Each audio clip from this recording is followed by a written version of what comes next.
All right. Hello, everybody. Hello, welcome to Fate's Wide Wheel, where we don't know what the hell we're doing. I'm Dennis. I'm Sam. We got this part figured out. We're gonna put it up here. We're gonna put the recorded video up on YouTube almost immediately. We'll put the podcast out later this week. The problem is we tried going live tonight, and we had a glitch. Even you can probably you can still see the live video from the very short that we just put out. Video visually we're doing fine. You can hear me. The problem is pulling in Sam's audio. So that's the issue. So sorry about that. We'll just keep it brief for the sake if you're just listening to us through the podcast. You don't want to hear us about us, our YouTube woes. But welcome. Finally, long after long promise, we are here to talk about the essential episodes. Yeah. It's and I just want to say we've kind of been a little spotty as far as releasing as regularly as we would like to. Most of that right now is on me. It's been kind of a crazy couple of weeks, and I just really have not had the bandwidth for everything. So it's definitely made things a little scheduling a little bit more difficult. But I'm so glad to be here this week so we can talk about the essential episodes. We have a list.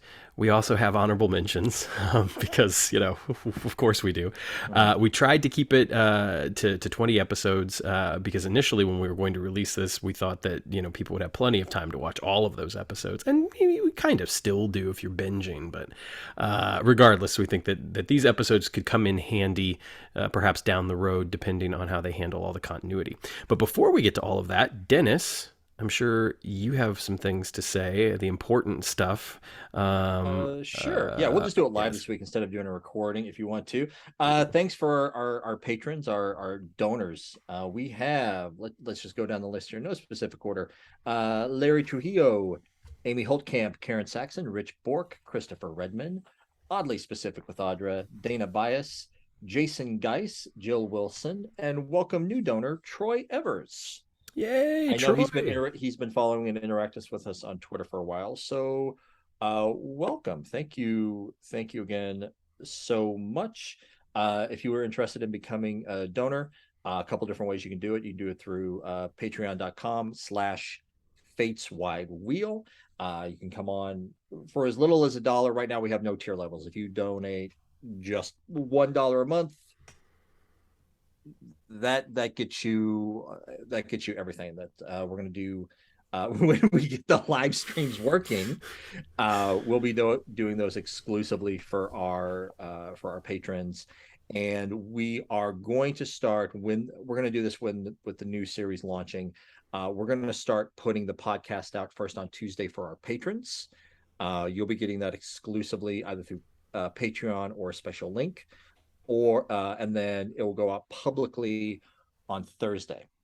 Now, if you're not comfortable, if you're not interested in doing a monthly donation, that is perfectly fine. If you just want to make a one-time donation of any amount, you can send that directly to me through my personal PayPal account, and that information is in the show notes. If you're watching on YouTube, I'll put it down below in the notes as well. And again, even if you make just a one-time donation of $1, that will get you like videos and everything in there because we're trying to be as inclusive as much as possible, but also keeping the lights on and paying the Right. bills and the monthly fees and the little things that do build up even from doing a modest podcast like ours.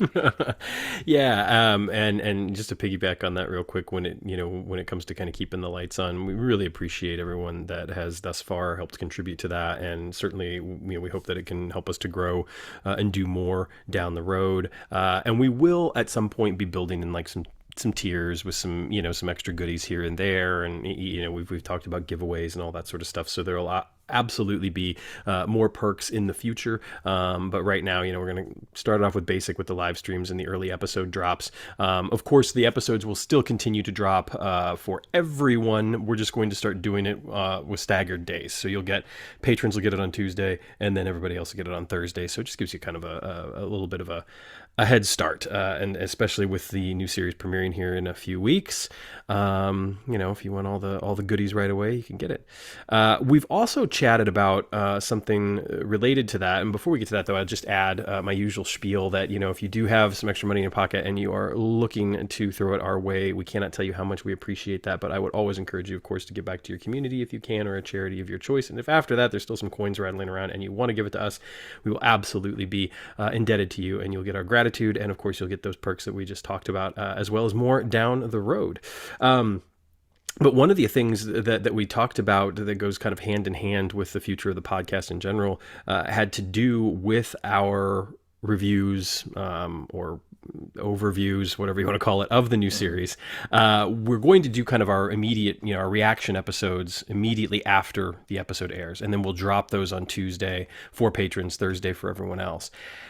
We decided, rather than doing kind of our customary deep dives, which is how we started the podcast, Dennis came up with this idea, and I think it's just great, is that we're going to wait until the end of the season, which, if is to be believed, is only going to be 10 episodes anyway. So we're going to wait until those 10 episodes have aired and then go and do our deep dives on each and every episode.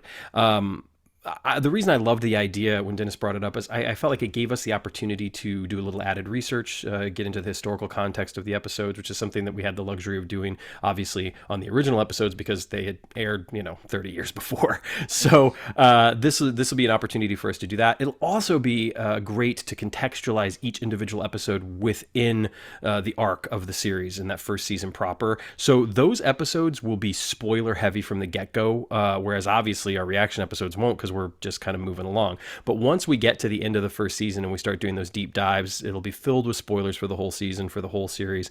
And I just think it'll be a lot of fun to kind of do it that way, rather than attempt to release a reaction episode and then a few days later, try to do like a longer episode or whatever. So I just thought it was a great idea. Kudos to Dennis for that. And hopefully you guys will enjoy that. It'll give us an opportunity to talk about, the revival far beyond its initial run of those 10 episodes, which will be cool. Sure. Fantastic. Before what are some news that dropped this week? We had a new trailer that dropped out, and it's up on YouTube thanks to our friends over at the Quantum Leap podcast. I posted a thread about it on Twitter. There's some debate. I took it as when Ben looks in the mirror, someone starts to say, "Oh boy," and it sounded like the reflection. Not his voice saying "Oh boy," right? But she started saying "Oh boy." And but other people thought, well, it was just the O. Yeah. And other people said they thought they heard the oh shit. Right. Can you say shit on network TV No. now? Well, okay. At 10 o'clock, you might be able to. You can get away with more these days, but yeah. I can't imagine a show like Quantum Leap would do it. Here's the thing: I'm pretty sure we've talked about this before, so hopefully I don't get slapped on the hand for this. But I mean, he says "oh boy" in the original pilot script, like he says it. So yeah. Like I have a feeling that that's going to continue. I don't think that's just going to be in the San Francisco Leap, unless they decide to cut it out completely. But I think based off of the fact that he's looking in the mirror, so we're getting a mirror shot. He starts to say "oh," and we get the strains of the original theme music in there as well. It's clear that teaser was also meant to be a nice nod to the past. That's what I thought. Yeah. Yeah. But I do think there was one article where Stephen Lillian specifically said that they were going to retire "oh boy," because that is something that seems so specific to Sam. Sure. So, and so Allison Pregler of Quantum Leap podcast, she put up a poll asking what the new one, like "oh shit," "goodness gracious," yeah, Whammo Zammos, some other ones. Yeah, I mean, Whammo Zammo is leading apparently in the poll by quite a margin. So she wants to get that on T-shirts. I'd buy one.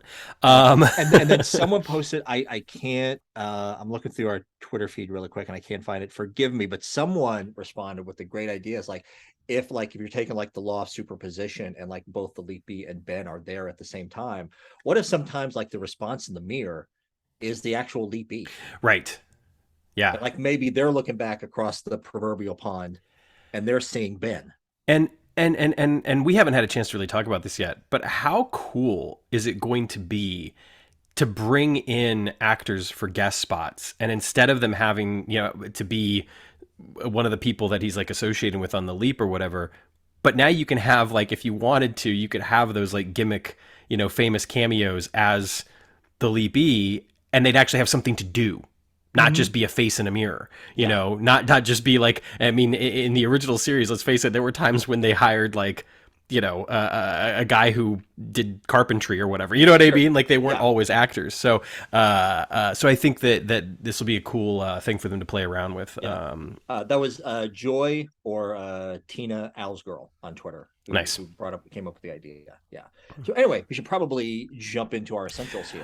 Let's do it. So Some of so this so will we're be putting predictable.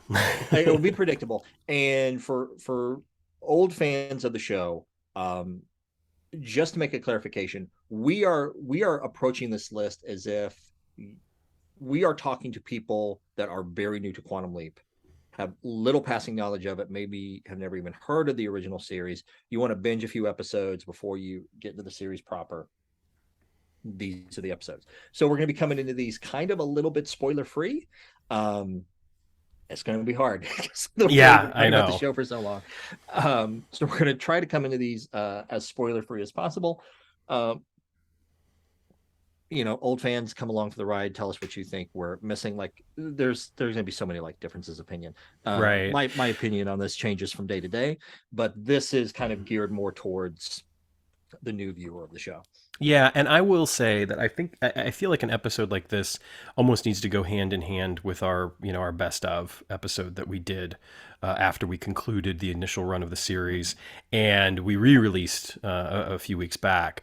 And the main reason I say that is because oftentimes what I think we tried to consider essential was not necessarily the best episodes of the show. There's a lot of the greatest episodes of Quantum Leap that are not on this list.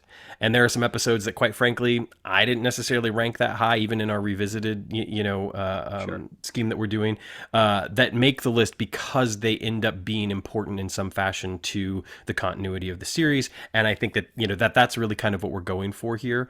Was that we wanted you to be able to see episodes that were good. We didn't want to put like any stinkers in here, obviously, if we could avoid it, but also that helped to really create the fabric of the show and stuff that might be touched on or mined in the future with the new series. Sure. So let's Yeah, go. let's dive in. All right. You want to take the first one? Sure. So the first one obviously is the most predictable of all. It's Genesis. There was no way to leave this one off the list. I think that while if you go back and even listen to our revisited episode, there are certain things that they introduce in this episode that they drop, they don't follow up on, that they might change a little bit or tweak a little bit as it goes on, but it still sets up the overall framework. This is your opportunity to get to know Sam from the very beginning, although, as we've mentioned before, the character does change a bit over the course of the first season, and certainly by the time the second season gets in, then we really get an idea of who Sam Beckett is. But there's enough here that it's important, for that. I mean, it's the first episode. How can you possibly leave out the first episode? It sets the stage for everything else. And I feel like if I was going to look at this episode and say, oh, these two characters change, certainly Al is the one that probably changes the most. In this episode, we just don't get a great idea of who he is, what his background is. The womanizing kind of comes into play a little bit. But even the friendship between the two of them is not well established in this episode, to the point that we're given later clues obviously as to how important the relationship is, but if you only saw this episode and I told you that that they weren't friends, that Al was just like the government man back home who's supposed to guide him, that I feel like you could believe that.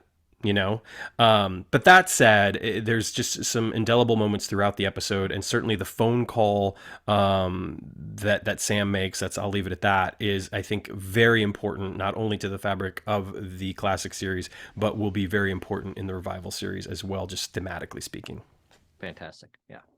Our next one is Star-Crossed, which we're still first season. It is the very second episode of the show. I think the reason why this one belongs on the list is you get some personal history with Sam, and I'm not giving away any huge spoiler. He encounters Donna, who in the original history had stood him up at the altar. So the plot of the episode is Sam setting out to right this wrong in his own life. You get a deeper dive into Sam and Al's friendship. Like you actually, just from the fact of how Al responds to Donna when he sees her for the first time, and like you can just like see the resentment for her coming off of Dean Stockwell for like what Donna did to his friend, standing him up in the altar. You know what I mean? Yeah. So you get a little bit more of that connection, that friendship, and also we jump from the 1950s and the mid 1960s of the pilot. You get into the solidly to like the 1970s, and you get into like the culture of the 1970s, and like bell bottoms and just that entire that entire aesthetic. Excuse me. And I think it's just interesting. I think that's going to form like I think we're going to see a lot of that in the new series, as well as like how like we go back to Absolutely. like to the 90s or even like the early 2000s. I think are somewhat analogous with what the early 70s were. So I think that's going to be, yeah, it's going to be great to see how they handle that in the new series. But I think that's also great for it's another reason why I'm including them on the essentials list. Absolutely. Yeah. And I'll just throw in real quick, Kiss with History. That's Oh, something that absolutely, yeah. I think I'm really excited to see exactly how they utilize that, because I don't think it's something that they're going to shy away from with the revival series. All right, so next up on our list is Kamikaze Kid. This one might surprise some folks, but I think that there's so much of this episode really starts to nail down exactly who the character of Sam Beckett is. And there's some personal history that's revealed in the course of this episode that I think is incredibly important. Not necessarily as important as some personal history we get in the second season, for instance, but I still think it's very, very important, especially to arguably the best and most important episodes of the entire series. So I think that this helps to set the stage for that, and I just think overall it's a good story, and again, the relationship between Sam and Al is really starting to take form by the time this episode rolls around, and you're getting a stronger sense of their friendship. And overall, it is a pretty good episode, and it's got a, I don't know, it's really good. It was really strong. It got pretty high marks for me on the revisited this time around, and of course we get another Kiss with History.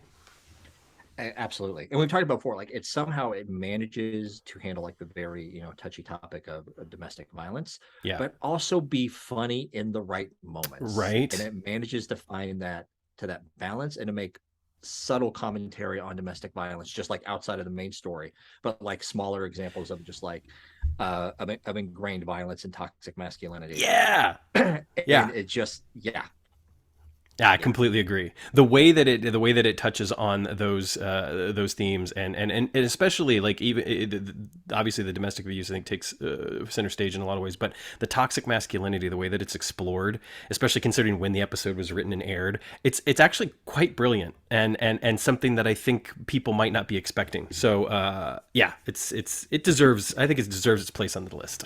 Absolutely. Yeah. Next one, we're jumping to the second season 2 premiere, Honeymoon Express. And we've talked a lot of times on the show. Honeymoon Express almost serves as like a soft reboot, a reintroduction to the series.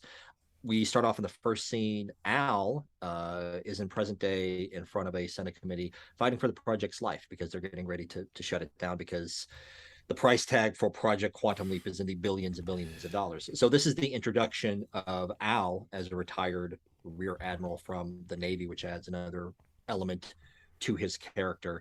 And in the main story, The Leap, back in the 1960s, we start to see like the true version of like Sam Beckett that we are going to get to know throughout the rest of the series. Sam in the first season, he's a little bit more comedic, and as fans of the show, we all know that Scott Bakula made a push to make Sam a little bit more earnest, a little bit more naive, um, and that just comes through like this entire episode. And of course, Sam and Al's friendship is solidified in a moment later in the episode where they think like this is the last time they're going to see each other because the project is going to be shut down. And they do a lot with not very much dialogue. I will say the actors, but also like the way it's shot and also like the music that accompanies the scene. Yeah. It's just very good. Yeah, it's a wonderful, wonderful episode. That's one of the best scenes in the series, as far as I'm concerned, and I Yeah. think the core elements of the series are so well defined in this episode. I mean, in some ways, if people said, "Oh, I couldn't find the first season, so I started with Honeymoon Express," I'd be like, "You're gonna be fine." Yeah. Next up, we're going to the very next episode, actually, Disco Inferno. Disco Inferno ends up being an incredibly important episode for the continuity of the series, and really one of the things that's amazing about the second season is if you look at the second season as a whole, it doesn't have the same kind of like arc that we're used to with modern serialized television, but there are so many episodes that end up being connected by certain events or themes that really drive to the season finale and season premiere of season three in a way that's just incredibly well done and shows the amount of forethought and care and attention that was put into the series as a whole. Disco Inferno, of course, sets that up beautifully. And again, it does it in a way that helps to further the friendship and the relationship of Sam and Al, which I think is incredibly important. And the information that's conveyed and the way that it's conveyed, you learn not only about Sam, but you're learning a lot about Al and about their relationship. And I love it. I think it's actually also a really good episode. I think it touches on something that's incredibly important to the entire series, which is the theme of family and familial relationships.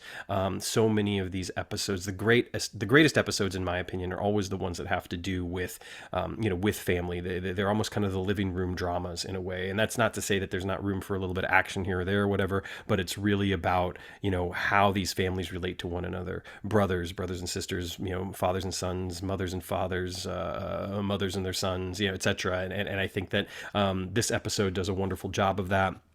And I think that, again, it also does something that we see briefly in the first season, and it kind of comes back here, and it happens a couple of times, but there's also the wonderful use of foreknowledge that Sam has about the future, and he's able to use it in a really interesting way. So, yeah, Disco Inferno, I think, is great and certainly belongs on the list.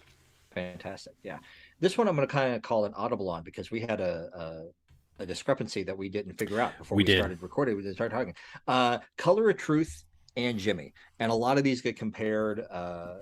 They get put together a lot. It's the same kind of episode, and I think it is very fitting just for like partly the subject matter and the way it's handled, and also how some people may look back at those episodes now in present day. Something that I just learned recently. We haven't talked about this directly. I don't know. That's right. I know what you're going to talk about. Yeah. But in some countries, excuse me, Jimmy has been pulled from streaming because if you're completely unfamiliar, Sam leaps into a intellectually disabled young man in the late 1950s, and the plot of the episode is his family trying to reintegrate him into everyday society at a time when that was not done. And the issue is with the episode is that I won't say the word, but the R word is used very frequently throughout the episode, which now it's a very taboo word. But, we talked about this on our deep dive. At the time that the episode aired and at the time that the episode takes place, the R word was both the clinical description and it was a pejorative thrown at people. So, on some ways I can see why it was pulled from streaming, and other ways I'm just like, why don't you just like mute the word? Like I think the overall message of the episode is important enough. Just mute the word. Everybody knows what you're saying. Keep the episode. I'll go one step further real quick and just say that I think that the way that HBO Max is a dumpster fire right now with the way that they're treating a lot of their properties, and that's a discussion for another time. That said, I think that the way that they have handled certain films, classic films that they have on their service or classic cartoons on their service with content warnings is exactly how it should be done. Turner Classic Movies has done that for years as well. Like, there is nothing wrong with putting a content warning before an episode to let viewers know. But I just think, for me personally, it's not done maliciously, and it's done to illustrate a point, and it's not done gratuitously. And I think that the episode for me stands the way that it is, and if people don't want to watch it because of that, they should be given the choice. But yeah, to delete it from your rotation, even to censor the word, just feels weird to me. It really does. You know, I think the episode's so beautiful and touches exactly on a lot of that family stuff I was talking about before, and has some incredible supporting performances. And Sam is you know, so great in this, and we get the idea of kind of the, you know, the psycho synergy, you know, before it's really even done. So I've said my piece. I gotcha. Now, Color of Truth, we're jumping back to season one there. And that obviously, for fans, obviously, but if you are entirely new to the series, you may not know. That is the first episode where Sam leaps into a black person. He leaps into an elderly black man in the late 1950s. Superficially, it is a very driving Miss Daisy setup. But Sam very viscerally experiences racism firsthand, and there are a lot of uses of the N word in the episode. I have not watched this episode streaming recently. I don't know how it's handled. I assume that they're just dropping it as that they're just airing it as it originally was. They're not doing any kind of warning or anything over it. Right. Um, and with the discussion, and especially with the discussion now of that word in the arts and just in general how white people should never say that word at all, that is an episode I would not sit a new fan of the series or a new potential fan of the series down and just say, hey, just watch this episode and give no warning. You know what I Right. mean? Like, Right. no matter who I watch the episode with, I'd be like, hey, just so you know, you're going to be hearing this word a lot. But even still, the reason why it's included, we want to include it on the list, is one, it's um, the way they handled the topic for the time was very powerful. Like to Yeah. the point, if you're not familiar, Color of Truth, it's widely known that it single-handedly got Quantum Leap picked up for a second season when chances didn't look good that they were going to be picked up. Right. Yeah, I mean, it's an incredibly important episode, and I think it belongs on the list. You know, for the reasons that you mentioned. I think, you know, when we did our initial episode of it, it was important to us to have a person of color join us for the overview of the episode. And I think that, you know, the conversation that we had with Chris was, you know, was very fruitful, and his perspective was much needed. And the thing that I enjoyed is that, like, it it never felt like an elephant in the room, but I can clearly understand how for some people it would be very difficult to navigate that as a viewer, and of course as, you know, as any sort of, you know, commentator. But I mean, it's a deeply essential episode, and I think, yeah, it's, I mean, it's Deborah Pratt writing, and Mm-hmm. it's really, in a lot of ways, it's truly the first great episode of the series. Mm-hmm. I agree. All right, Understood. so Next one. next up here, that takes us to Animal Frat. Animal Frat is an episode which some people might be surprised to find on this list, but much in the same way that Disco Inferno did, it has that connective tissue that drives us all the way to the season finale and season premiere of the following season. It's a very important episode. Talks a lot about Vietnam, just adolescence. It captures that period of time so well. It balances the comedy with the drama in a way that a lot of episodes of the series, quite frankly, struggle with. And I think that it's just an incredibly well done episode. Looking back on it, even before we started this podcast, it always stood out to me as one of my favorite episodes. I think that the roller coaster of emotion that Sam experiences through the course of the episode is also something we don't always get to see with him. You know, the leap provides him with a lot of layers, and Scott, of course, just, you know, acts the hell out of it, and it's great. So I really enjoy the episode, and I love the way that it's able to balance the more serious stuff with the lighter fare. Absolutely. Yeah. I want to apologize if you're hearing it clicking on my end. I'm coughing a little bit tonight, so I'm muting my microphone in between when I'm not talking. So if you hear that clicking coming off and on, I apologize. If that's a little bit annoying for any listeners. Next on the list is Another Mother. This is the second time in the series that Sam leaps into a woman. But I think, you know, whereas like What Price Gloria, you have a lot of the low hanging fruit, like as far as jokes and material, as far as like talking about the sexism and misogyny that Sam experiences firsthand. Sam leaps into a woman, obviously a mother, by given by the title. But we start to see the framework of how they can have Sam leap into a woman, but not like fall into the trap of like like the visual comedy of Sam being in a dress or something like that. Um it's just Sam. The plot of the episode is Sam dealing with his teenage son who's going to end up disappearing, and what part of what precipitates that is an embarrassing sexual episode. Um, and while I don't know if they handled that in the best way by today's Yeah. standards, I think they handled it in a very realistic way, especially in keeping with the times, like the way we talked about teenagers having sex back in I was like 7 or 8 years old. The way the culture talked about kids having sex like back in the late mid 1980s, because like movies like Porky's, Fast Times at Ridgemont High, Right, right. like those were the movies that kind of like steered the conversations about teenagers and sex, and so it was able to approach that topic in primetime television in a sensitive and in realistic way. Um, and beyond that story, we also have the instance of somebody in the present day of the Leap being able to see Sam for who he really is, and being able to see Al, which is great because it gives Dean Stockwell someone else to play off of, and especially little Troian Bellisario, the Yeah. little 5-year-old girl. It's very cute.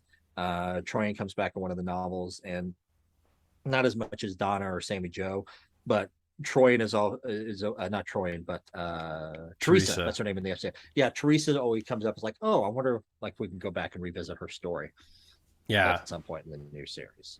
I would love that. I mean, Troy and Belisario is a working actor, so hire. Yeah, I mean, I don't have anything to add. I think that you hit it right on the money, and it's a lovely episode overall. And Dean has some great stuff. Speaking of Dean having some great stuff, the next episode on the essentials list is an episode that anyone who is familiar with Quantum Leap, I'm sure, can zone in on as one of their favorites, and that is MIA. MIA is really kind of the capstone of that connective tissue that I was talking about earlier throughout the second season. Vietnam is a very large specter that hangs over Quantum Leap in general, but especially over like the second season. It's referenced numerous times. It's dealt with in numerous ways, and MIA is probably one of the best. There's really 3 episodes that stand out to me when it comes to Vietnam. It's this episode, Leap Home Part 2, and Nowhere to Run. And I think that this episode really does such a wonderful job dealing with it in kind of an indirect manner, and I'll kind of leave it at that. But the relationships that are put on center stage for this episode are it feels like it's the culmination of so much.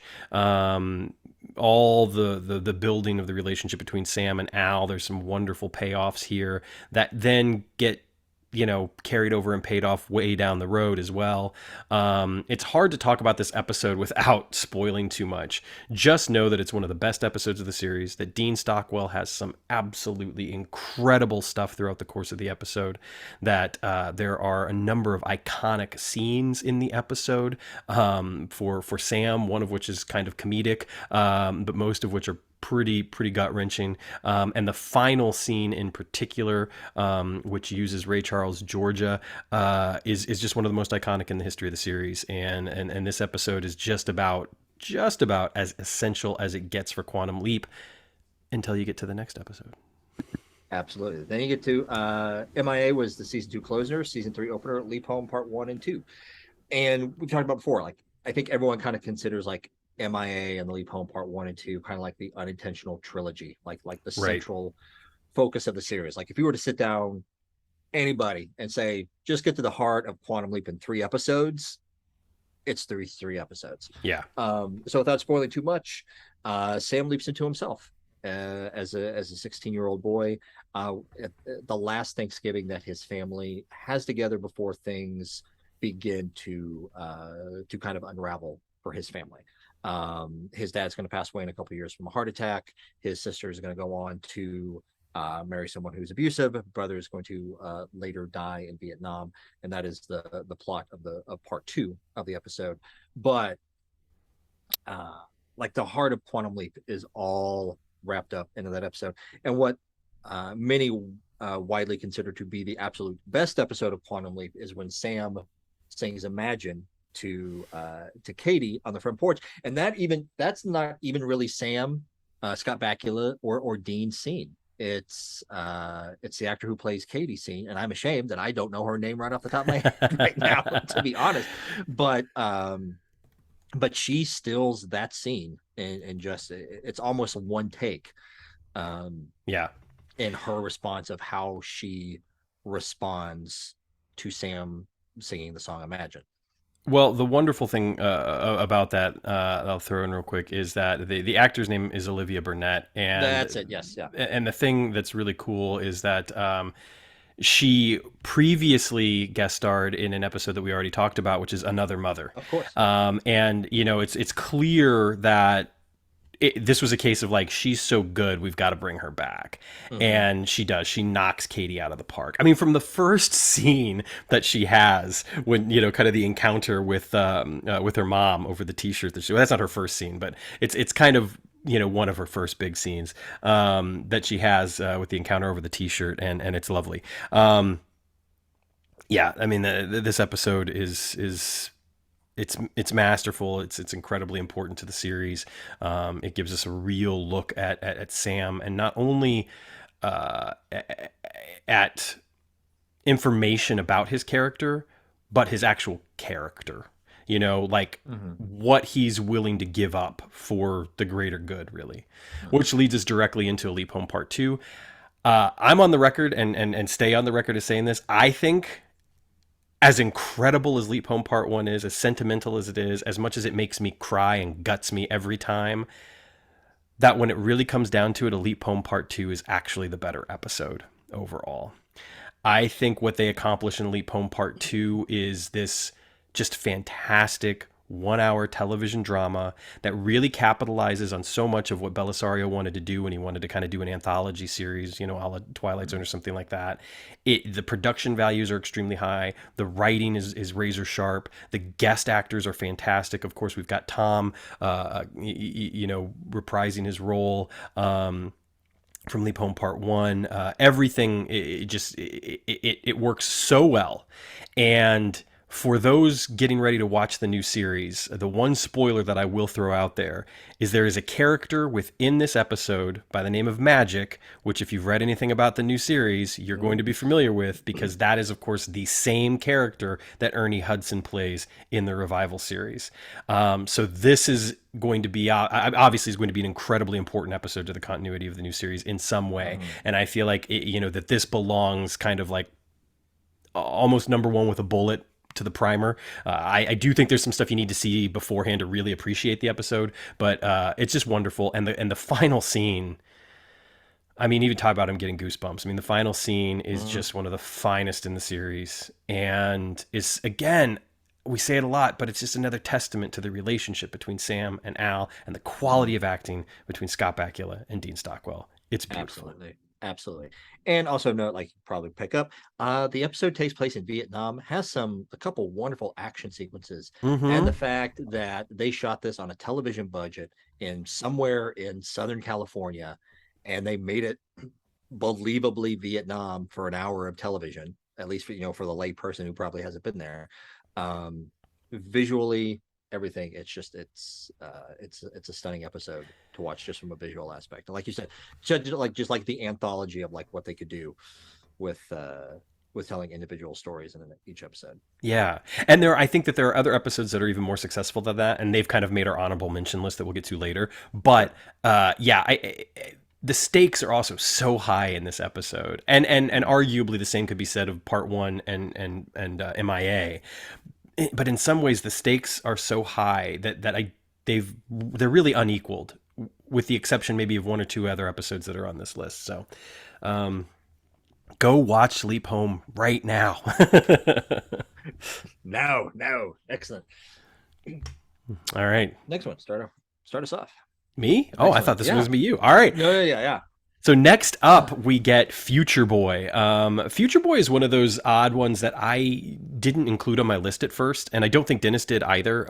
But today, literally earlier today, I was thinking about it, and I was like, you know what? Future Boy belongs on this list. Future Boy does a lot of really wonderful things that get into kind of the whys and the hows of Sam's journey to becoming a time traveler in a lot of ways, and also does some wonderful things.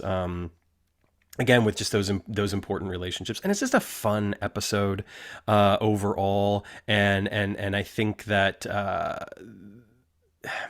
I don't know. I'm kind of at a loss for words, just because I do think that this is a great episode, and I think it's important to the series, and again to Sam's development. What do you say, Dennis? I would if the heart of Quantum Leap in 3 episodes that directly involved Sam and Al. MIA, Leap Home Part 1, Leap Home Part 2. If I had to pick one standalone episode that did not involve directly Sam and Al's history, I would pick Future Boy as like the one episode to show someone as like the heart of the show. As cheesy and sentimental it can be in some aspects, I think Future Boy wonderfully captures the heart of the show. Yeah. And Richard Hurd, who is fantastic, also comes back to us down the road. We'll get to that in a minute. And he plays kind of the main guest star role opposite Sam, and is just is fantastic. I think it's a beloved episode for a lot of fans. Yeah. And I will say that as we have gotten into this point in the series, Quantum Leap started to get more and more into like the villain of the week, the bad guy of the week, Yeah. preventing the murder, preventing the violent thing, preventing the whatever for a week. And that wasn't so much the case in the earlier episodes. And as we get further along in the series, this is one of the few episodes that does not really truly have a villain. Yeah. It has people working in conflict and in opposition to another, but everybody truly thinks that they have the best of intentions, and they think that they are truly doing the best thing. And the end of the episode is finding the thing that is fitting and that is right, and that it helps everybody involved. Yeah, yeah, that's a really wonderful point. The way that the conflict, comes from people that are really just trying to do the best that they can, and they happen to just be kind of opposed to what they Mm, think the best is, and that there does have to be a lot of cooperation, mm-hmm. ultimately, to really figure out the true best option. Um, yeah, it's a fun episode in a lot of respects as well. Yeah, absolutely. All right, And this the next one, before Dennis takes the next one, I will just say that you'll notice that the second season is pretty heavy, and as we go on, the other seasons get a little lighter, and that's just because, quite frankly, they're a little bit more inconsistent. Season 2 is incredibly strong from start to finish. There's a couple bad episodes, but Machiko, Troyan. But other than that, like it's really the most consistent season in my opinion. But make no mistake, just because we're cherry picking kind of our essential episodes here, there's some great episodes that we had to leave on the floor, absolutely. and we kind of just chose to do that in these later seasons.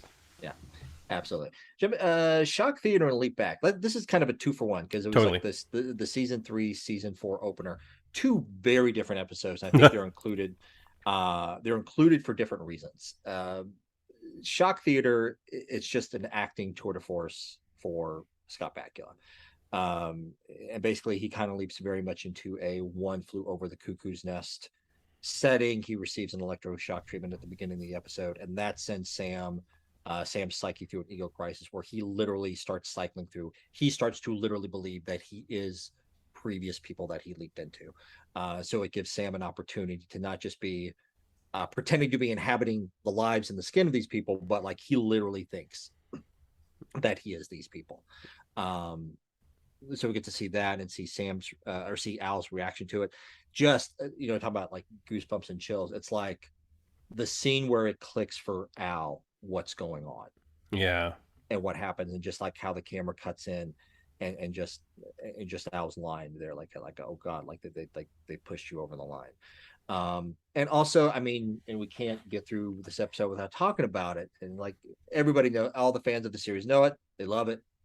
The alphabet rap. One of the few moments of brevity in this episode that start off with an incredible act of violence. Yeah. Dean Stockwell, ladies and gentlemen, raps. Yes, he does. Raps the alphabet. Yeah. It's, you know, it's also great too because we get the opportunity, as you mentioned earlier, with Another Mother for Al to interact with people that aren't just Sam. Yeah. Which is cool. Yeah, absolutely. And then you have the leap back, which is, you know what, I'm gonna pull back. We've said some critical things about the leap back over the years. Yes. And that's because we are super fans and we have watched the episode over and over and over again. And like a lot of like sci-fi time travel plots, if you really start to pick it apart, it falls apart. Yeah. But if you watch it just as a casual viewer, when the show originally ran, there are few episodes that I was excited to see as the leap back. Oh yeah. It was, I mean, it was huge. You know, Shock Theater, I remember watching Shock Theater when it aired, and it was kind of scary. It was, you know, it was a very big episode. And then the end comes and the leap out happens. And I was beside myself because at that point in time, I didn't really quite understand the concept that I was going to have to wait like 3 months to see the follow up. And yeah, it's funny because not only this episode, but the next episode we're going to talk about too, there are a couple of episodes throughout the course of the series that if you've only seen the series once, or if you're kind of a casual super fan, and by that I mean you're just enjoying it, right? You've never tried to do a podcast where you deconstruct the episodes, you know, you've never sat down to write a book, you've never, you know, that sort of stuff. Some of these episodes are almost easier to forgive because they feel momentous. But when you do start tearing them apart, one of the things that happens to me for the leap back is I just feel like there's so many missed opportunities. And there's so many things that I wish that it could have been a two-parter. You know, I wish that we could have gotten a little bit more of some things. And, you know, that's really where I take issue with it. Overall, though, the 1-2 punch of Shock Theater and Leap Back, I mean, they're incredibly important. That's why they're essentials, you know. And there is some great stuff in the Leap Back. For any criticism I might throw its way, there's some great stuff and incredibly important stuff to the continuity of the series. Absolutely. And it's not like all of the personal relationships in the Leap Back work. It's the sci-fi aspect of the show, which Quantum Leap never really nailed because Don Bellisario and Deborah Pratt, they never really wanted it to be a sci-fi show. Yeah. But yeah, that being said, yeah, I'm going to throw this next one to you. This one came up on the list. I think this was mostly your idea. All right. So funny story about this as I'm looking at the list right now. It's actually not supposed to be on the list. It's supposed to be an honorable mention. So sure, okay. we'll leave it talk about it later because the next episode is actually A Leap for Lisa. Got it. Okay. A Leap for Lisa, again, kind of goes hand in hand with what I was talking about with the Leap Back. It's a momentous episode. There's some really cool stuff that happens in the course of the episode. And there's some wonderful acting and there's some wonderful moments. But I feel like, you know, as we attempted to contextualize the episodes, not only, you know, when they were set, when they aired, but also in modern and present day, there's a lot of issues with this episode, and in particular the way that it treats the women in, you know, through the course of the episode. I mean, especially when your title is A Leap for Lisa, and you see the short shrift that they get, that they're mostly just props, that they're there to kind of be you know, a part of the inciting incident, and then they're sort of like thrown away, and to the point that you know, it's almost, we're kind of left thinking like, well, did anybody really care about these people? It's a little bit more difficult to handle, I feel like. That said, there's some, you know, they play with some of the sci-fi aspects of the show, and the stakes seem really, really high. And watching this episode when it originally aired and revisiting it when I was, you know, a teenager in high school, watching on like USA, and, you know, even coming back to it like early 2000s on Sci-Fi or whatever, I just always remember being so drawn to the episode and thinking like, whoa, this is the cool one because this thing happens. And I think I'll give a light spoiler just so people can kind of understand the stakes. The episode has to do with the potential for Al not existing. because of events of the episode. And so the way that they play with that and the way that that it all kind of shakes down is really interesting, but it's also a little frustrating because you're left with kind of like it happens so fast that as high as the stakes are, they don't have the lasting impact they maybe could have had. But again, it's weekly television. You're doing the best you can. That said, it belongs on an essentials list, I think, for multiple reasons, and and in particular with the character of Al, learning more about Al, who he is, who he was, and I think that Al, in spite of Dean Stockwell unfortunately no longer being with us, I think Al is going to have a presence in the revival series. Absolutely. Absolutely. All of that. Like I said, without giving away spoilers, like this is one of the few moments like I remember just like watching the episode live because it was that important, like not recording it and watching it the next day, but watching the episode live that night as it aired. And like there's like one twist in the episode. I was like, yeah, it just had me. Yeah. Next one, we're jumping into season 4. We're skipping right past Lee Harvey Oswald, right? Boom. Yeah. Not yeah, even. yeah. Not Season even 5. Season 5. Not even on the honorable mentions. Yeah, we're going right past to Nowhere to Run. Where Sam leaps into I can't know his rank, but a soldier returning from Vietnam. He's double amputee, has lost both of his legs and trying to readjust to life to back in that environment. Most superficial reason to put this on the essentials list: if you're a fan of the 90s, if you're a fan of the TV show Friends, this features Jennifer Aniston, I think about a year or two. I think it was just a year. It's 2 years. 2 years. It was 2 years. Yeah. 2 years before Friends premiered and debuted, and she became, a sensation. But also just like the importance of the story, like you said, like Vietnam just permeates throughout this entire series. And just a quick tangent, I wonder, I really do think 9/11, Afghanistan, the Iraq War, it's going to be the new series of Vietnam. It's going to I think it's going to permeate through the series very much like Vietnam does through the old series. Yeah. And so how that touches on there, and like you were talking about before we hit record, we were trying to figure out our technical issues.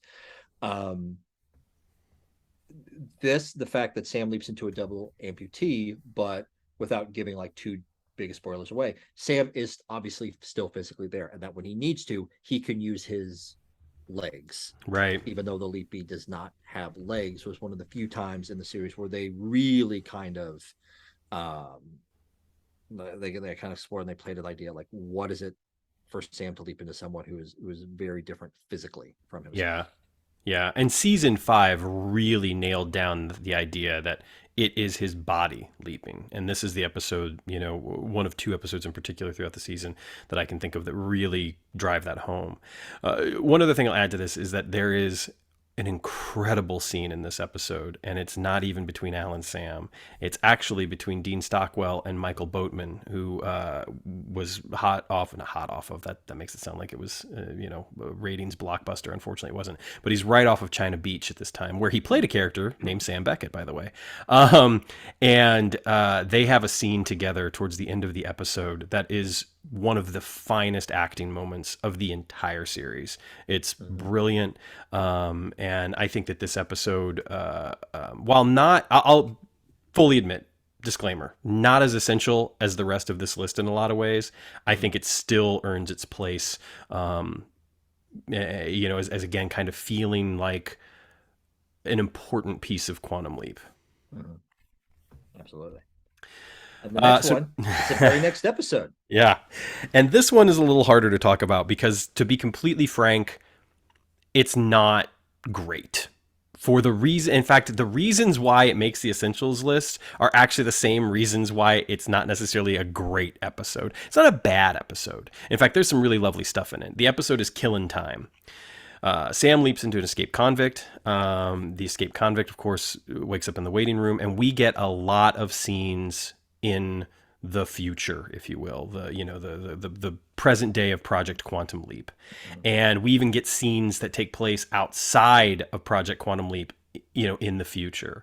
I think that those will be interesting to see, if only for the fact that we can kind of already pretty much say that they are steering far away from the way that that was presented to us, and really giving us more present day. Like, it's 2022. This is the way the world looks. Um, Did Sam Beckett change that for us? right? Right? Who knows? Yeah. Maybe he's the reason why there are no blinking earrings. Thank you, I know. Sam Thank you. Beckett. Thank you. Thank you, Sam. No, but Yeah. but that said, there's also some really wonderful moments in the past in the Leap that also tell us a lot about Sam's character and his attempts to kind of explain who he really is to another character, which is something that does not happen often throughout the course of the series, which I think is another reason why it's important. And I will say that almost everything that happens in the past during the actual Leap is really, really good. It's basically a two-hander between Scott and, oh gosh, why can't I think of her name right now? I'm going to find it here in just a second. I cannot save you. Ironically, this actor and Olivia Burnett, they were on a short-lived TV series called The Torkelsons. That's right. It's Connie Ray. Yeah. Connie Ray is her name. Yeah, and the scenes between Connie Ray and Scott Bakula that take place kind of in the past are really, really well done. They have some great stuff. And so overall, I think the episode's a little uneven, but it feels important. It does. Yeah. And one quick other thing I'll add. It also plays with something we don't see a lot in the series. We do see it a few other times. It plays with the, kind of what happens when Al isn't there for Sam.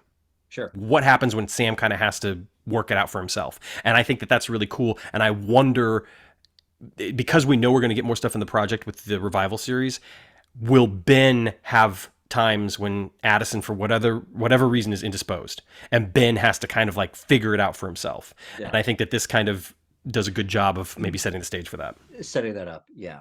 And it's also, I thought this is where you're going, where not only does Sam try to explain to someone what's going on, but there's kind of a game of telephone where he tells someone who he really is, and that someone tells someone else who Sam really is. Right. And so there are more people than just a couple people who know about this that we know about. And between this and the next two episodes that we're going to talk about, it's set up an interesting fan theory that has been out there for years. Yes. Yeah. So the next one we're talking about, it's the very next episode, Starlight Starbright, where Sam leaps. This is the only time in the episode, only time in the series where he leaps into an elderly person, like a much older person, and it has to do with the older man believing in aliens and believing he can be picked up by aliens and exploring that, and also trying to help his grandson not to go down a certain path with his life going into drugs and whatnot. I would have loved to have seen this episode in an earlier season when they had more money, and when they had more time to like take care of the scripts and like take care of the filming of the episodes, because this is like 85 to 90% to a great episode. Yep. But like I said, because of where it lands in the series, they just don't give it the justice that it needs, but you can definitely see the elements of it there.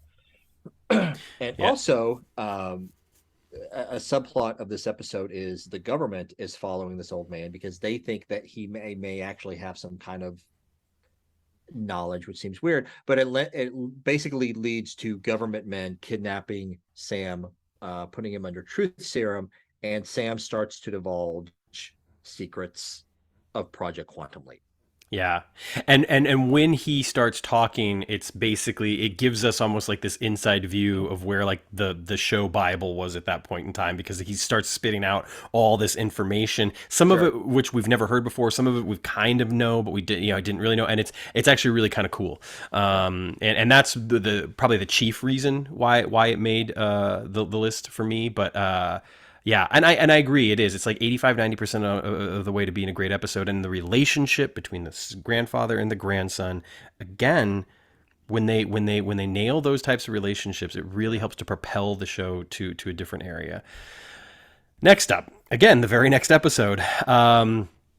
The fan theories really kick into gear, based off of like Starlight Starbright, and even going back to like Portrait for Troyan in some ways, and other episodes throughout the series. But this episode is Deliver Us from Evil.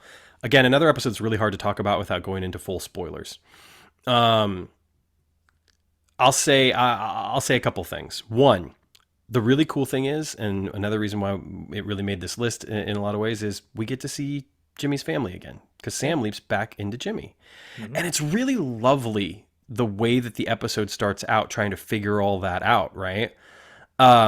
The other big thing about this episode is we've been going on for years and years and years. And as Dennis mentioned earlier, we had kind of our villain of the week for a while. We had our domestic dramas. We had, all these other things going on, looks into Sam's past, Al's past, etc.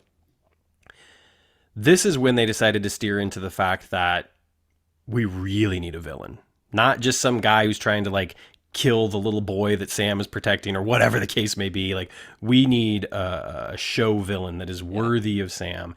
And so we get an evil leaper in this episode. Which, to tie back to the things that we just talked about, is like, Yes.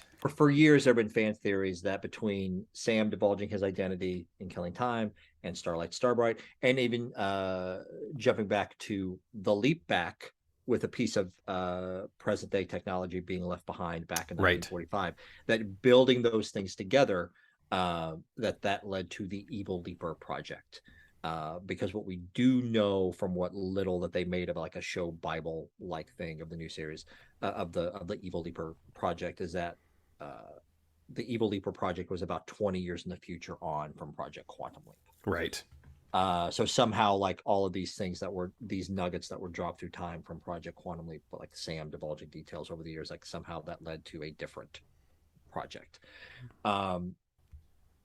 Yeah. Yeah, and I think that fans of the show, including ourselves, have debated again and again and again whether or not this was a good idea, whether this is a good episode, whether the two follow-up episodes, which we didn't necessarily put on the list, but are kind of implied by the fact that this is on the list, are any good, or whatever you want to say. And I think that Deliver Us from Evil ends up being a really good episode.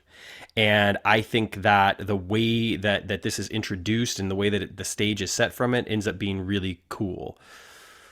The follow-ups are not the problem with the follow-ups, in my opinion, is that the core episode surrounding the Evil Leaper stuff is not necessarily that great. Yeah. And so it just leaves you wanting. It's like, I want to have a good episode that happens to have the Evil Leaper in it, not a mediocre episode that's spinning around this kind of thread that you decided to pick up on. So anyway, I do think it's essential. I do think that at some point, I don't think it will be in the first season. Could be completely wrong. But I do think at some point down the road, if the show gets a second season or a third season, that they will have no choice but to touch upon this in some fashion. Just because, even if it's just an information dump and, an exposition about like, it would make all the sense in the world for Ben to encounter another Leaper at some point. Whether that other Leaper ends up being Sam Beckett, who knows? But it would just make sense, and we know that they're out there. And I think that this episode is important for that reason, because I think that at some point it'll be touched on in some way. Sure. I think, especially on our TikTok account, a lot of people comment, like asking like what our thoughts are, like if they are going to explore like the Evil Leapers and like bring them back. And my answer that I always give is like, I think like we're going to get like an opposing force to Project Quantum Leap in different ways in this new series that are a little bit more sophisticated than just, we are a project that we make things wrong, and that's all we do. We just make people's lives worse. I think that there is going to be an opposing force. They may be not time travelers, just some entity trying to sabotage Project Quantum Leap in the future. Or, like I said, I think at some point, maybe 2 or 3 years on, maybe they will start, like you said, like bringing other time travelers into the fold. But I think they will have a more complicated story than just they are evil. Right. If they completely drop the whole idea of just evil leapers in the way that this series had them, I will be perfectly okay with that. Right. And I agree with that too. But again, I do think that it's something that they could explore, and I do think that at some point they might touch on it in some fashion. Sure. We shall see. Next up, final one. Mirror Image. It's the final episode. I don't know what else to say other than right. It's the final episode, and if you're curious about Quantum Leap at all, you have to know that maybe you know that the final episode has been debated ever since it originally aired in May of 1993. Um, some people love it, some people hated it. I am in the camp of I initially hated it, and I have grown to accept it and love it for what it is.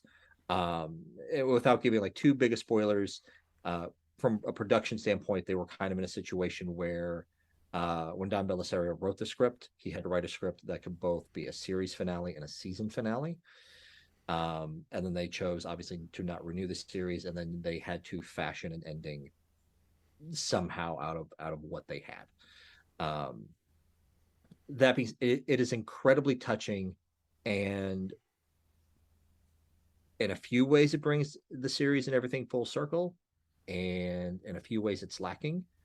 But um, what I can, and I don't think this is a huge spoiler if you are interested in like watching this series and like picking up the new series. Um, Sam's fate is left up. We just know that he is still left traveling in time, Right. and not necessarily leaping into other people, but time traveling as himself. Right. And we know when the new show kicks off that it's a continuation. It's been called the sixth season in some articles. And Sam Beckett still exists. Project Quantum Leap, the new Project Quantum Leap, knows that Sam Beckett is still out there, lost in time somewhere. Um, and that's what we know about. That's what we know about Sam. And like we've said before, it's been debated like whether or not Scott Bakula is going to be part of the series. And we've said this several months back from when we had the wonderful opportunity to read the draft script. We do know that if the showrunners have their way, Sam Beckett will at least be occasionally involved in the show. Yeah. In such a way, Scott Bakula will occasionally guest star. Sam Beckett and his fate, if the showrunners have their way, is an integral part to the show. Yeah. Yeah. I mean, yeah. There's no way around it. Yeah. You know, the character of Magic, one of the whole points for him is figuring out what the hell, Sam was doing, where, when Sam is. It's like you don't set that up. It's Chekhov's gun. You don't bring it out unless you plan on firing it. Exactly. So, rest easy, fans. Rest easy.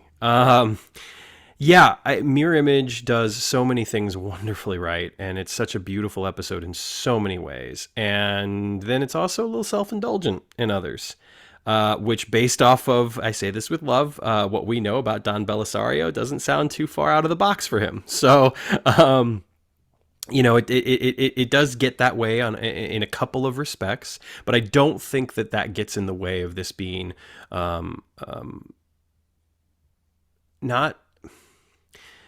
Certainly not the greatest, of finales. But now it's not really the finale, right? Now it's just where they hit pause, and now we get to see what happens next. So, but that said, I can remember being blown away by the episode, being devastated by the episode, being confounded by the episode, and yet also appreciating the payoffs that the episode gives us.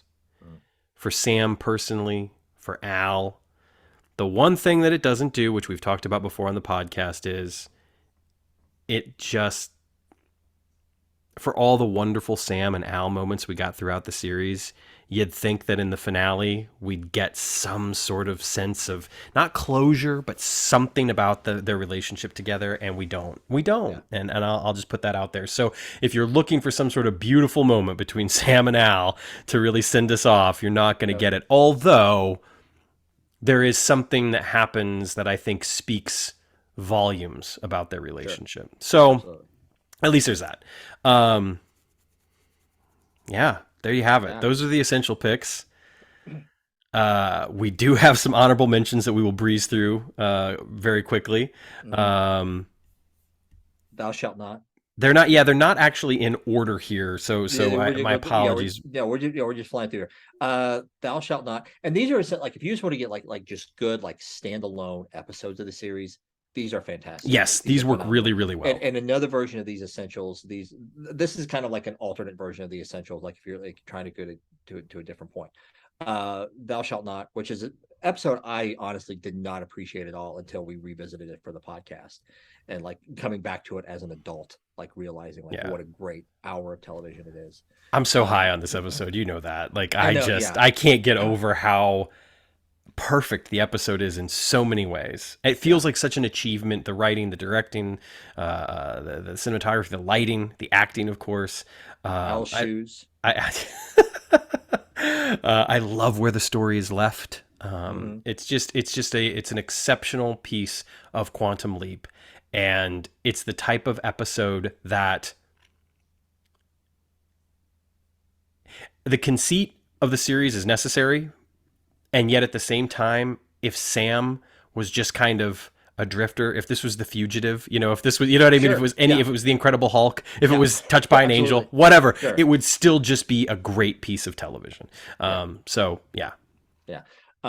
Good Night, Dear Heart. Yeah, For some reasons, yeah.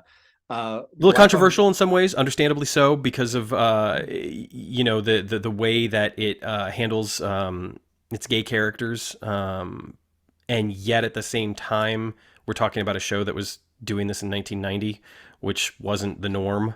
So I'm not saying we should give it a pass. You should definitely think for critically sure, about it. and I think it's to briefly, without giving spoilers, is that at a time in TV when we did not see a lot of gay characters on TV, it features one gay character in a not positive light at all. And the Yeah, criticism and the backlash to this episode was like, we are getting so little representation for us at this time. Why are you presenting someone like this in right, this? right, Like now, this episode would not, no one would bat an eye at this right, episode. right. But at the time, yes. That's great. Thank Yeah. you for that context. I think that's important. That's important. Yeah. That said, some of what the episode does is so radically different from anything else that Quantum Leap did at the time, and I love Sam's obsession. I love, it's really really well done, and again, I think plays out as a fantastic hour of television. Absolutely. Black on White on Fire. We're jumping ahead to season 3. This is, if Color of Truth was the rose tinted, um,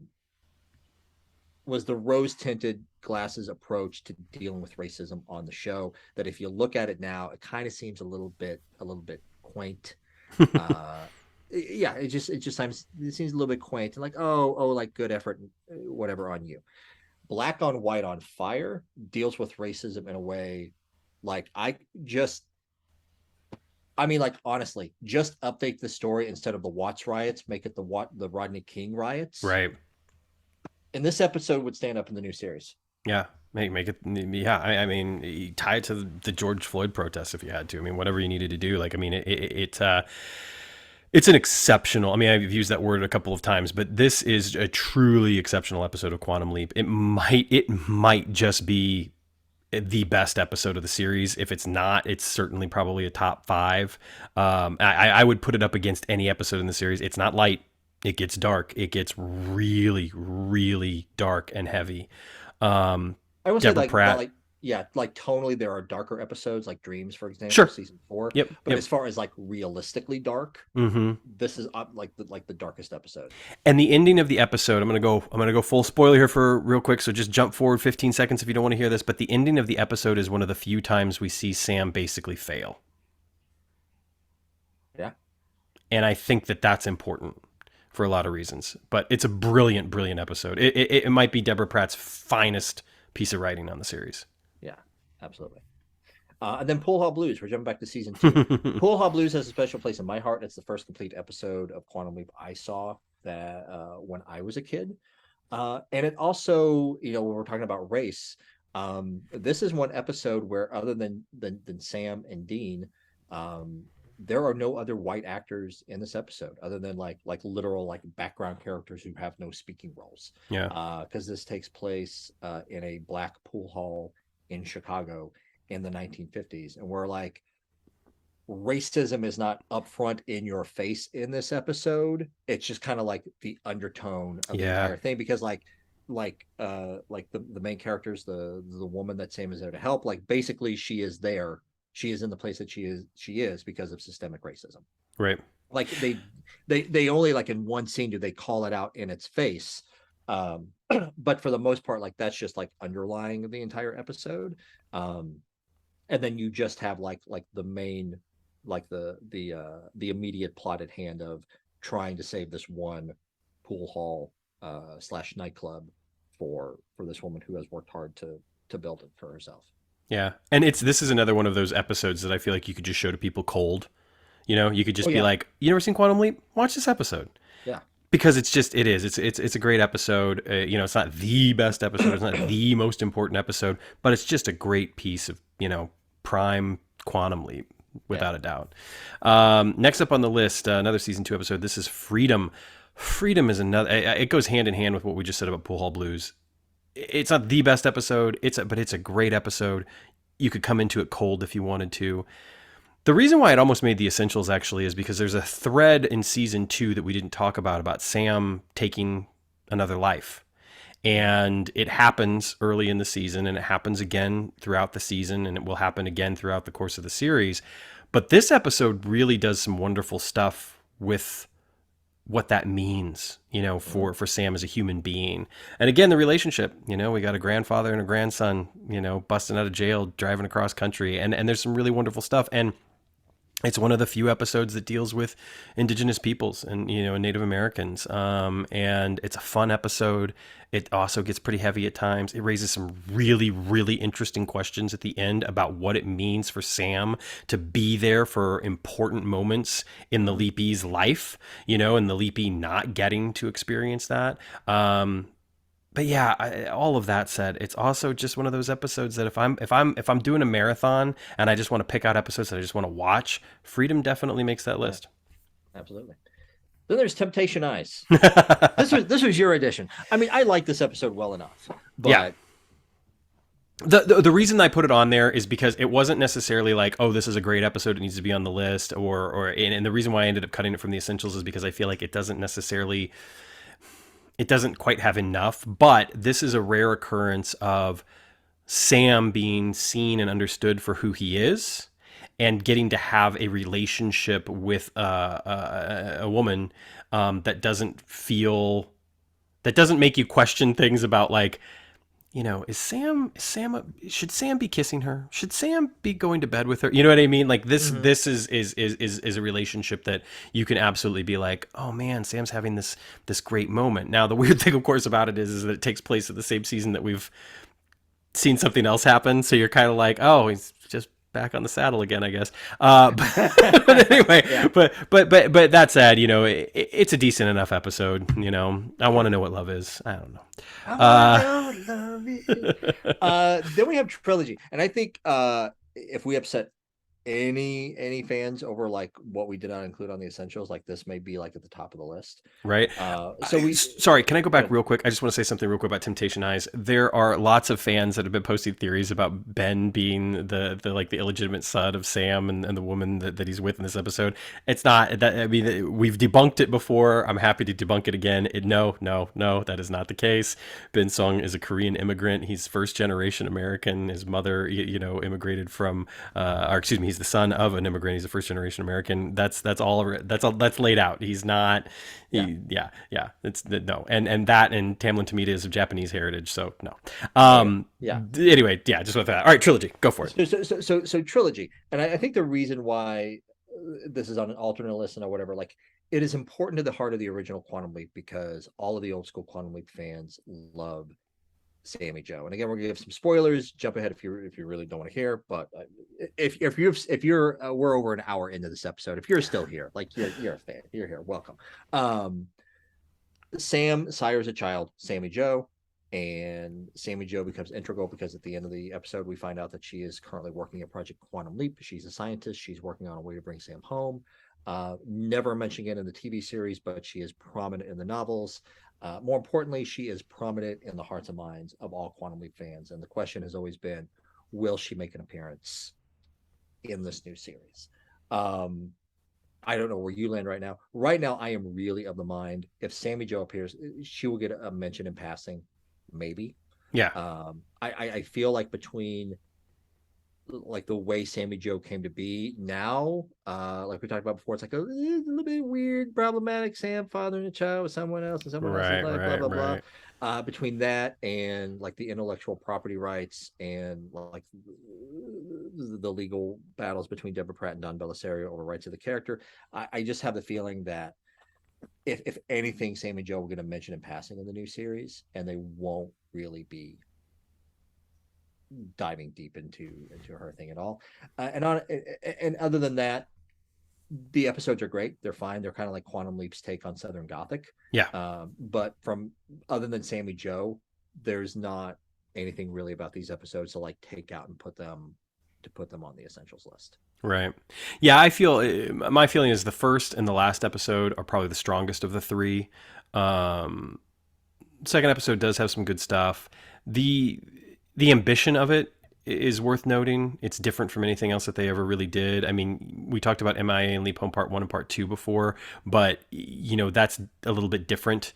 Those episodes are fucking great. But yeah, I agree with you about Sammy Joe. I could easily see it as being like, Ian is at their computer and they are scrolling down past employees of Quantum Leap and they happen to see that name as it scrolls by or whatever. You know what I mean? Yeah. Maybe, there gets to be a mention some other way. Maybe if it's handled right and they've got the right story in mind, I would love to see Melora Hardin come and play the role. She's the right age for it. I think that it could present some really interesting stuff. But here's what I'm going to say, and I know a lot of fans are going to disagree with this. I don't think it's necessary. I just don't. I think that the window is closed. If this was 20 years ago, 15 years ago, and we were getting a reboot, then you are darn right. I want Sammy Joe in the lead. I want to see what she's doing, right?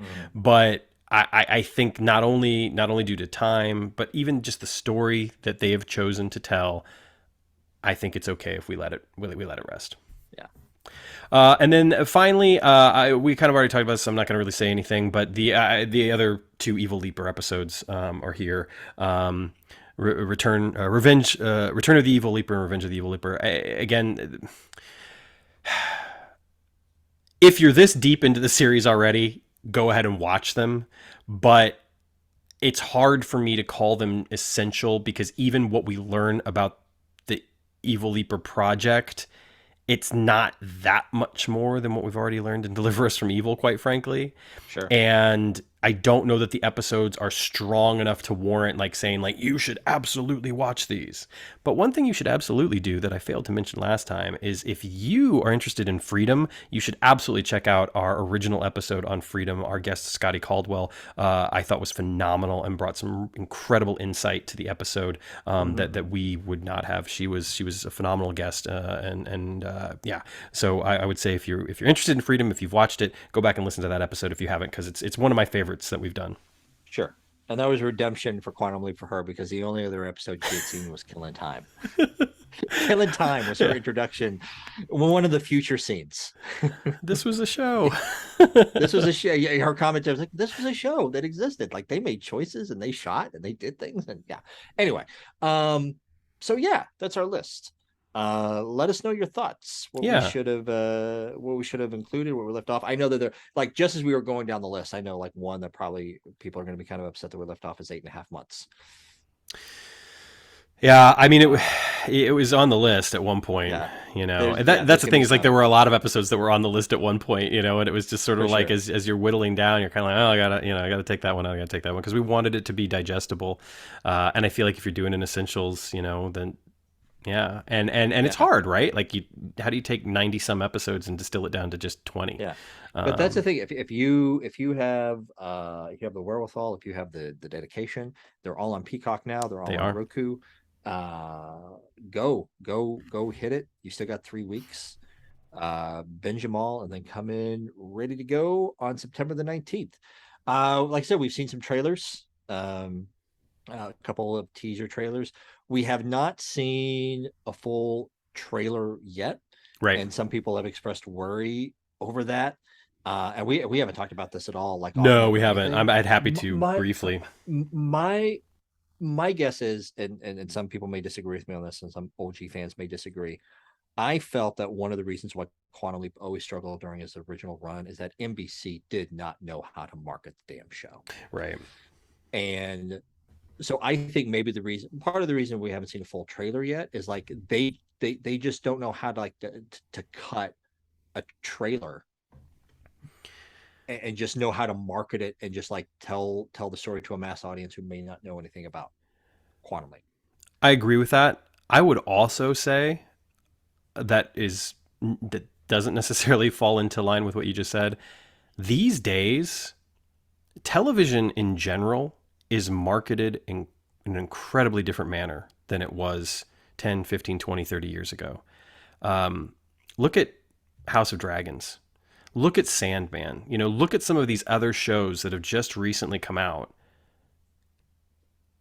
And there was buzz around both of those shows because they had that connection to this great comic book Sure. series, to Game of Thrones, etc. But when you look at the way that those shows were like marketed, like there weren't a bunch of like trailers released beforehand. There weren't, you know what I mean? Like there was marketing, of course there was, but it I just feel like in this day and age, because of the way television is consumed, they spend less dollars marketing in a traditional manner and like airing all of these commercials and airing all of these trailers and taking out all these full page ads and all of that sort of stuff.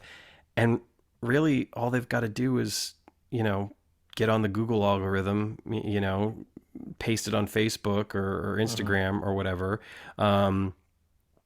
There are some things that that get a bigger drive, like the Elvis movie that recently came out. I cannot tell Sure. you how many pieces of marketing I saw for that Elvis movie, and when I compare it to how much I've seen for like House of Dragons, it's kind of astonishing how little House of Dragons has been promoted, relatively speaking. Sure. And I think that House of Dragons is a much bigger show, so yes, it's been promoted much more than Quantum Leap has been. But the point is that I don't take this as any sign whatsoever as the network's faith in the show, in what's available for the show, or anything like that. I just take it as a sign of the changing times. It's like these days, it's kind of one of those things where it's like if people are going to know about the show, they're going to know about the show, and if it's great and it gets the ratings and it gets the critical acclaim, then people are going to flock to the show because that's kind of how it goes these days. You Yeah. look at like shows that were destination watches over the past 15 years or so, and so much of the time you see this arc where like the first few episodes might not have a lot of viewers, and then all of a sudden, if it's well reviewed and people are talking about it, bam. Just go Sure. back and look at like the ratings for the first like 2 seasons or 3 seasons of Game of Thrones. It didn't start way up here. You know what I mean? Mhm. Like it grew that audience. And so I think that I don't think it's anything to be concerned about, honestly. Yeah. And last thing, we should probably wrap up and get out of here. It's been reported the last couple of days that NBC is considering cutting the 9 p.m., 10 p.m. hour. And some people were freaked out because that's where Quantum Leap is at. So first off, that would not be happening for another year. And second off, I'm not really concerned or worried about it at all. I doubt it will happen. Because if you remember, like this was a failed experiment like what, like 15 years ago, like in the late like 2008, 2009. They tried doing it by having Jay Leno have a talk Oh, right. show and then Conan, because it's like right after Conan take over for Jay Leno, and that crashed and burned, and they ended up firing Conan and just putting Leno back in his slot for another few years. Right. I would be surprised if it actually happens. Um, and if it does happen, it's going to be another year, and then we'll see what happens with shows when we get there. And we're talking about how television is done differently anymore now. People talk about like, oh, Quantum Leap, it may only be given like 1 or 2 season chance. If it comes along and has a really good cult following and people really love it, there's Netflix. Right. There's other platforms. Manifest was a huge cult hit. Lasted for 3 seasons on NBC, got axed, and it's been over a year. But I don't know if you saw this. They just announced Netflix is going to do the final season. Nice. Nice. Um, so we know Martin Garrow already has some goodwill built up at Netflix. So Right. Yeah. Right. you know, Yeah. so if Quantum Leap, if it doesn't happen in NBC, maybe it goes somewhere else. Maybe it finds a new home. We'll see. We don't know. Yeah. Yeah. I don't see it having any problems. Uh, I'm being realistic. There are some concerning things You know, Sure. there's sure fans can be concerned, critics, writers can be concerned Hmm. about some of the stuff that's been happening. You've seen it in articles. We've even talked about it on the podcast. But overall, I'm incredibly enthusiastic about it. I'm really, really looking forward to seeing what they've cooked up for us.